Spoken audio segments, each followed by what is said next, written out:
Hello everyone, welcome to Advanced Knowledge Systems and a warm welcome to AKSIS Academy, which offers examination coaching for UPSC CSC, State Public Service Commission, SSC Combined Graduate Level and CLAT examination.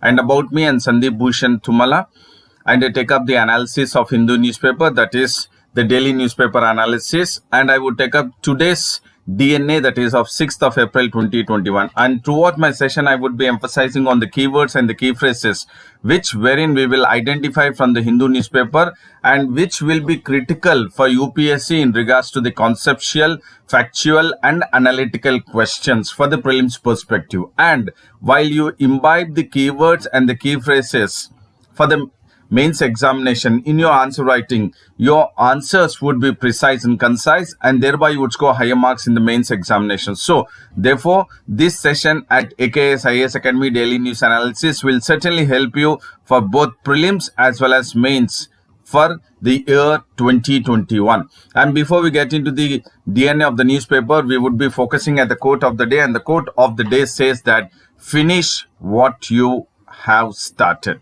So finish what you start. That is absolutely the stepping stone for your success. And now we'll get into the DNA of the newspaper. And here it is in regards to the talks between India and Russia. That is the talks between the Foreign Minister of Russia and the External Affairs Minister of India, S. Jaishankar. And there are round of discussions which would take place because of the visiting Russian Foreign Minister Sergei Lavrov. And Sergei Lavrov will be accompanied by Moscow's special envoy on Afghanistan. So this also plays a critical role in the various round of important discussions which are supposed to take place today between India and Russia, between both the foreign ministers. And the Moscow's special envoy on Afghanistan, that is Zamir Kabulov, is expected to brief Indian side about the Russian plan. So here what is that we need to focus is that the kind of Russia which has a plan in regards to Afghanistan, especially focusing on the peace process which Afghanistan is wanting, that is the need of the hour. So definitely the special envoy on Afghanistan, that is Zamir Kabulov, will be briefing Indian side about the Russian plans regarding the peace process, which is certainly difficult, which is underway in Afghanistan. And the special envoy has also made it very clear that while the difficult process has to be moved in a conducive manner, there is necessity that the engaging the Taliban for the fruitful negotiation and for the Afghanistan peace process reconciliation is necessary. So the keyword is that engaging the Taliban in the difficult peace process of Afghanistan is certainly being argued by the Russian foreign minister. And the meeting which will take place between India and Russia will provide certainly a window to share various points or various affairs, and it will also share its frank assessment, that is Russia's frank assessment what India is facing the skirmish with China in the eastern Ladakh along the LAC. So definitely for the first time there would be a frank assessment about the continuing process from the Russian side towards India, which India is facing the skirmish or the face off with China. And Mr. Lavrov visit is also taking a special emphasis because it is coinciding with the tour by the US Special President Envoy to Climate. So definitely Lavrov's visit is at the time or coinciding with the visit of John Kerry, that is from US. So definitely it is Russian foreign minister who is touring India is also coinciding with the US Special Presidential Envoy for Climate, that is John Kerry from USA. So this is certainly the one which will take a matter of concern, that how would both take reactions when they meet. The US embassy spokesman also said that in regards to the climate, he has viewed that India as an important partner, and India is viewed as an important partner, especially in regards to the future clean energy research and in regards to the development and deployment of future clean energy research. So definitely US is focusing on India as an important partner for the climate change. As well, Russia is also wanting to again share its frank assessment about the continuing scenario in the eastern Ladakh along the line of actual control, which the skirmish is between India and China. And definitely the meeting, or the Russia's foreign ministers meeting with India's external affairs minister S. Jaishankar, there the discussion would be in regards to the updating on the talks. So definitely there we would look at what has happened in Russia, that is in Moscow. There was a Moscow conference which has taken place on March 18 in Russia, and that was in regards to the peace process of Afghanistan. But in the Moscow conference, India was not invited. So therefore, now the Russian foreign minister, who is now being invited and who is in India, would now brief about the updates of talks which the Moscow conference has been held on March 18 on the Afghan peace process. And the Russian foreign minister Sergei Lavrov's meeting is also being interpreted that the India will be updated upon the Moscow conference in regards to the Afghanistan peace process. And apart from these updates on the Moscow conference talks, there is another item which would also come up for the discussion, which would come up as an expected to future between the talks between India and Russia, is the pending delivery of Russian S-400 missile defense system. So this is another issue which would definitely be expected, that is in regards to the Russian S-400 missile defense system. And India in return is expected to receive the first 400 missile defense system later in the year, that is this year 2021.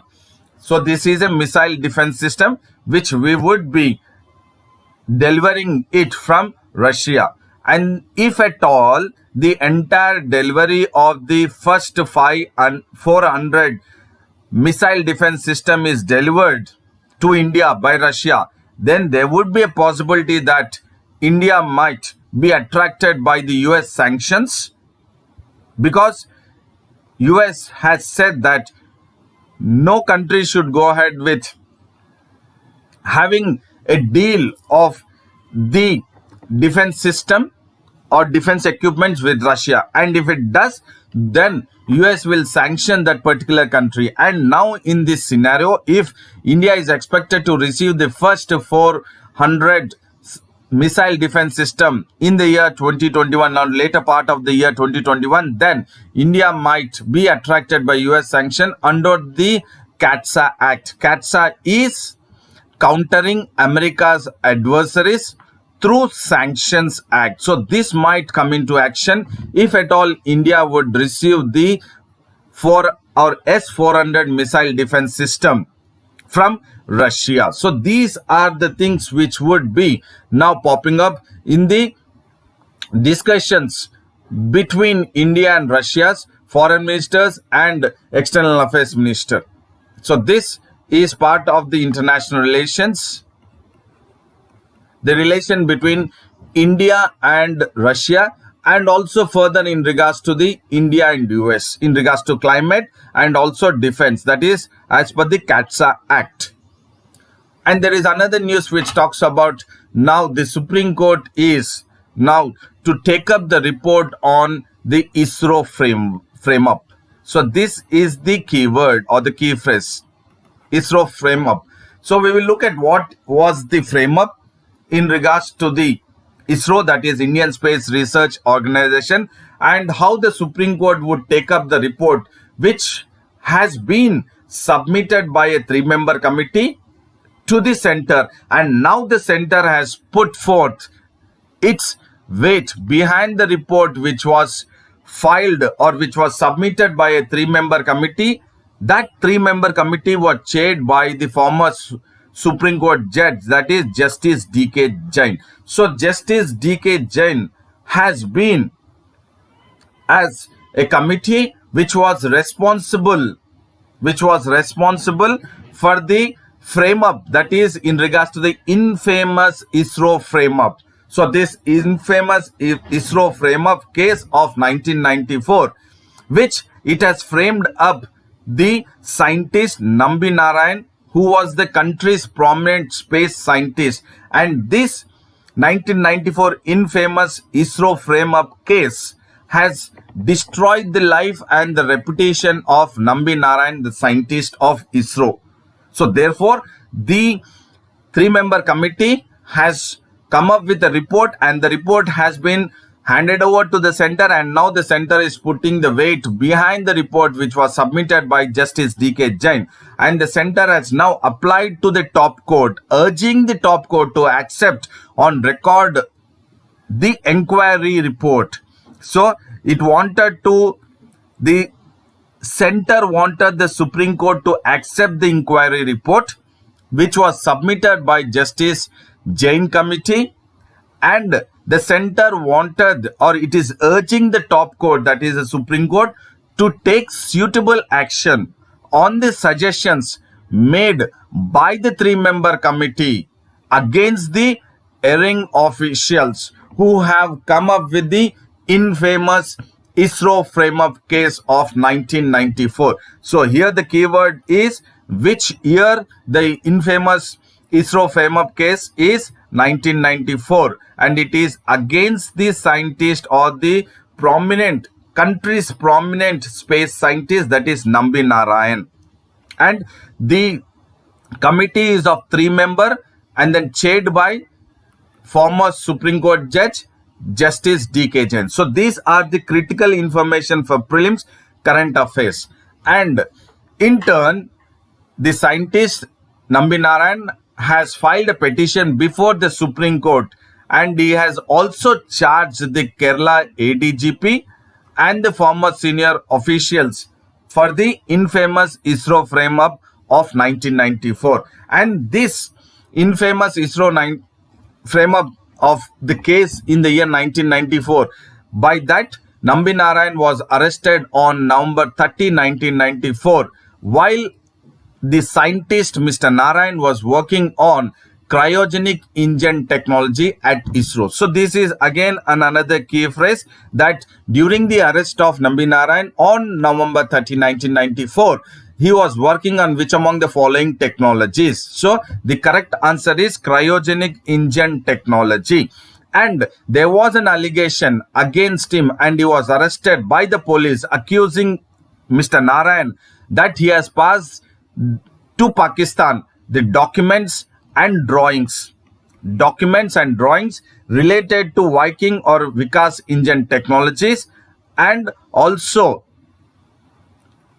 about the cryogenic engine technology and the PSLV flight data drawings. So this is the acquisition by the police, and thereby he was arrested on November 30, 1994. And in turn, when he has approached or petitioned in the Supreme Court against or charged against the former Kerala ADGP and former senior police officials, the Supreme Court has dismissed the case in the year 2018. And in turn, later on, the government, the center has come up with the report which was submitted by the 3-member committee chaired by Justice D.K. Jain, and now the center is urging the Supreme Court to make sure that the court takes a suitable action against the erring officials for irresponsible, infamous ISRO frame-up case of 1994. And The another news which we would be looking at is the railway bridge or railway arc closure on the Chenab Bridge. So it is the railways on April 5th, 2021 have come up with an architectural marvel, and railways has completed the arc closure. So there was a bridge, and on the Chenab River there was to be completed the arch bridge. So this was completed, and which is of 1315 meters on the Chenab Bridge, and this arc closure of the bridge on the Chenab River is the world's highest railway bridge. So which among the following statements are incorrect? If you look at, the correct one is the 1315 railway bridge on the Chenab River is the world's highest railway bridge. So this is the crucial information for the prelims perspective. And the railways have termed the railway bridge that is on the Chenab River as one of the biggest civil engineering challenges. And the railways have also said that the 359 meters above the river bed level of Chenab River, and the bridge would be 35 meters higher than the Eiffel Tower, which is in France, that is in Paris. So this is higher than the Eiffel Tower, which is in France, and it is the world's highest railway bridge. So here 2 points you need to focus for prelims perspective is it is the world's highest railway bridge, and it is higher than the Eiffel Tower, which is in Paris, and it is on the Chenab River. And the Chenab Bridge is now part of the Railway Link project, and that Railway Link project is the Udhampur Srinagar Baramulla Rail Link project, and this has been completed by the steel arch, which is the construction milestone of the entire Chenab Bridge. And the railway says that this achievement is a major leap towards the 111 kilometer long widening stretch, and this 111 kilometer stretch is between or from Katra to Banihal. So the Chenab Bridge is part of the railway link project called as Udhampur Srinagar Baramulla Rail Link, and the major achievement is the 111 kilometer long widening stretch which is from Katra to Banihal, and the arch which is now on the Chenab River consists of the steel boxes. Please do understand, this is again the conceptual understanding about the world's highest railway bridge on Chenab River. It consists of steel boxes, and these steel boxes will be filled with the concrete. Why? To improve the stability of the Chenab Bridge. And this bridge is being built at a cost of 1,486 crore, and this bridge can withstand the high wind speed of 266 km per hour. So these are the characteristics or the kind of the important construction milestone of the Chenab Bridge. Please do understand, this is the rail link project of Udhampur Srinagar Baramulla, and it is a stretch of 111 km from Katra to Banihal, and it has steel boxes which will be filled with concrete to improve stability, and it can withstand the high wind speed up to 266 km per hour. And if you look at this architectural or civil engineering architectural marvel by the Indian Railways is the total length, as we discussed, 1315 meters. It is 1.3 kilometers total length of the bridge on the Chenab River, and the main arch, if you look at this main arch, is of 485 meters, and the height from the river bed of the Chenab River to the main bridge is 359 meter height from the riverbed to the bridge.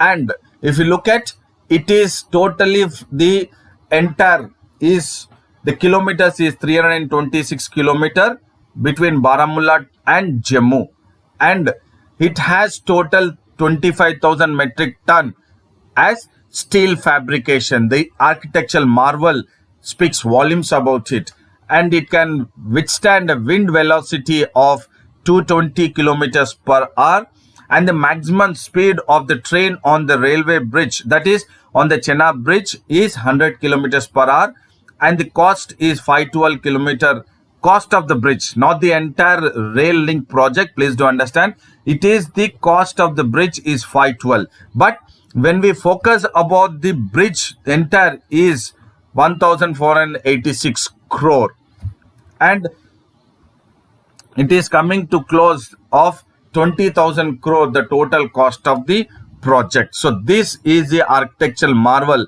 of the entire Chenab bridge on the Chenab River, which is the world's highest railway bridge. So this is crucial for prelims UPSC perspective from current affairs.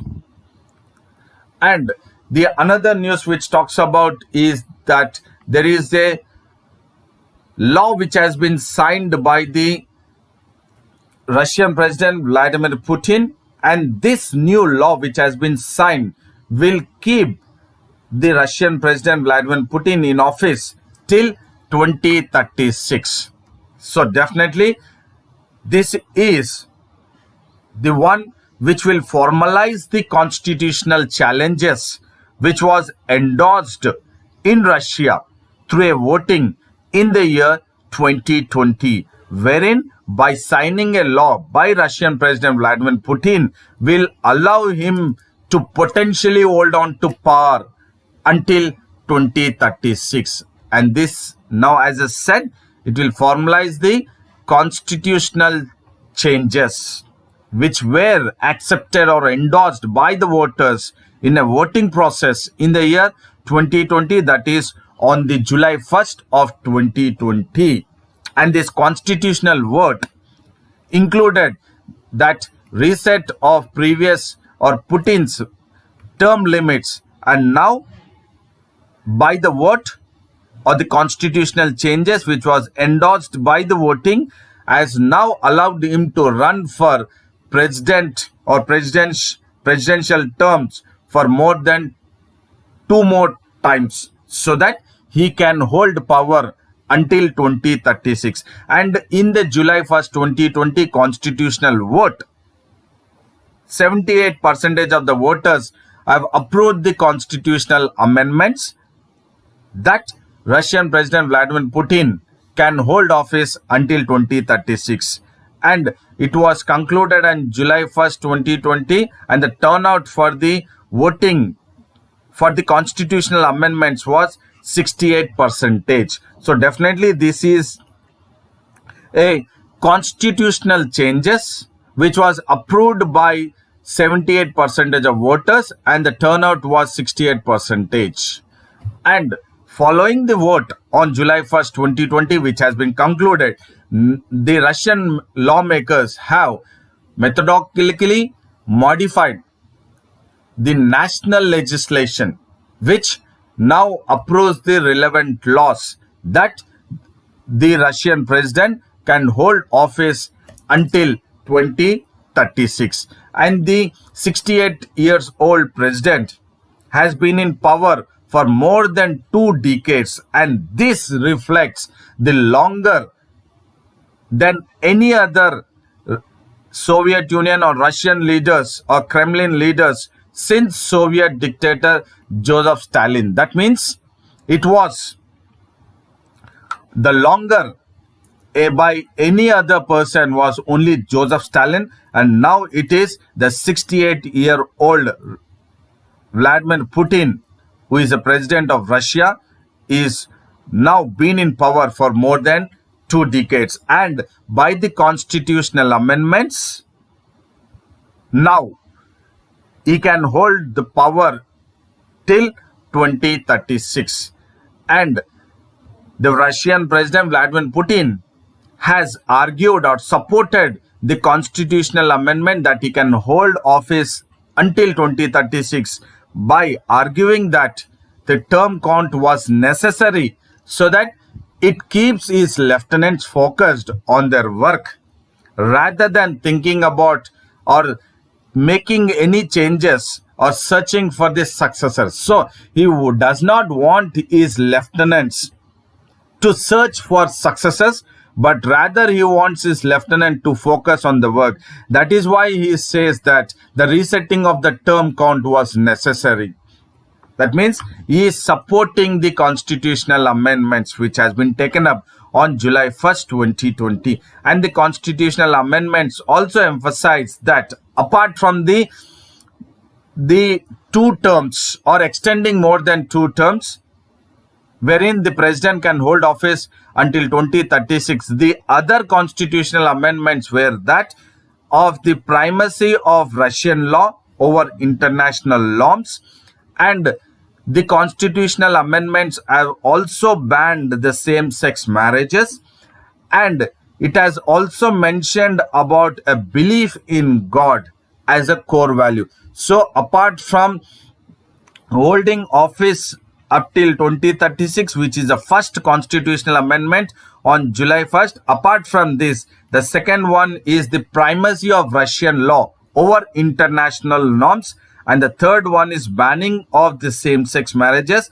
and the fourth one is a belief in God was mentioned in the constitutional amendment through the constitutional amendments as a core value. So these are the constitutional amendments which have been taken up on July 1st, 2020, and now Vladimir Putin has signed the law on April 5th, 2021, that he allowing him to potentially hold office or power until 2036. So this, as an international relations, you can focus this and how this constitutional amendments would impact the global power, or how China is, or Russian President Vladimir Putin is trying to be as a global leader. So you need to focus from this perspective also. So I hope this session was informative, knowledgeable, and also critical for mains and prelims perspective. And I would say a very big thank you and then good luck to you all. And do maintain consistency, stick to your schedule, and take care of your physical health and mental health. And do not forget to like the video, share the video, and subscribe the AKS IAS Academy English Medium YouTube channel. And also have access to the website and the Telegram link of AKS IAS Academy, that is Advanced Knowledge System. And then see you again tomorrow with the daily news analysis at the AKS IAS Academy. Till then, thank you, and then good luck, and then take care.